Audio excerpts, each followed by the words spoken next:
శాసనసభ స్పీకర్ అయ్యన్న పాత్రుడు గారికి వైఎస్ఆర్ కాంగ్రెస్ పార్టీ అధినేత మాజీ ముఖ్యమంత్రి వైఎస్ జగన్మోహన్ రెడ్డి గారు లేఖ రాశారు.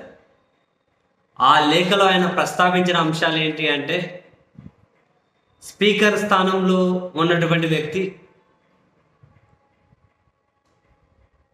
విపక్ష నాయకుడిగా ఉన్న వ్యక్తిని చచ్చేంత వరకు కొట్టాలి అని మాట్లాడిన వీడియోలన్నీ కూడా బయటకు వచ్చాయి.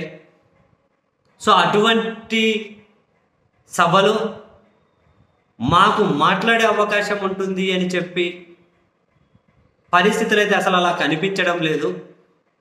కాబట్టి మాకు ప్రతిపక్ష హోదా ఇచ్చే అంశాన్ని మీరు పరిశీలించండి. అప్పుడు చట్టబద్ధమైన భాగస్వామ్యంతో సభల్లో మా గొంతు బలంగా వినిపించే అవకాశం దక్కుతుంది.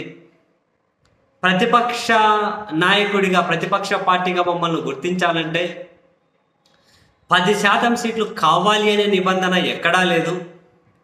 విపక్షంలో ఎవరికి ఎక్కువ సీట్లు వస్తే వాళ్ళను ప్రతిపక్ష పార్టీగా గుర్తించవచ్చు అని చెప్పే రూల్స్ ఉన్నాయి. 10% అనే నిబంధన ఎక్కడా లేదు. ఈ 10% అనే నిబంధనను ఇప్పటి వరకు లోక్సభలో కానీ, అంటే పార్లమెంట్లో కానీ, ఏ రాష్ట్ర శాసనసభలో కానీ ఎప్పుడూ ఇంతవరకు పాటించలేదు. అటువంటివి ఏవీ లేవు. కాబట్టి మీరు మమ్మల్ని ప్రతిపక్ష పార్టీగా గుర్తిస్తే చట్టబద్ధమైనటువంటి హక్కు మాకు వస్తుంది. కాబట్టి మమ్మల్ని చచ్చేంత వరకు కొట్టాలి అన్న వ్యక్తులు ఉన్నా కూడా మాకు వచ్చే హక్కుల నుంచి మేము మా ప్రజాస్వామ్యంలో గొంతును గట్టిగా వినిపించగలుగుతాం. కానీ మీకు ప్రతిపక్ష పార్టీగా గుర్తింపించే ఆ ఉద్దేశం లేనట్లుంది. ఫస్టే మీరు ప్రిపేర్ అయినారేమో, అందుకే మంత్రుల తరువాత నాతో ప్రమాణం చేయించారు. ఇవన్నీ ఉద్దేశపూర్వకమైన చర్యలుగానే కనిపిస్తూ ఉన్నాయి.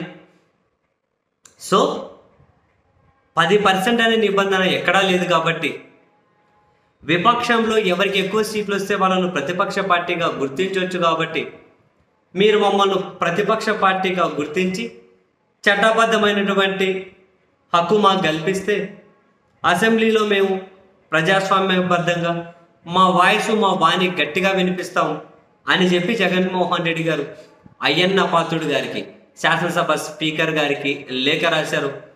దీని మీద శాసనసభ స్పీకర్ ఎలాంటి నిర్ణయం తీసుకుంటారు అన్నది ఇంట్రెస్టింగ్.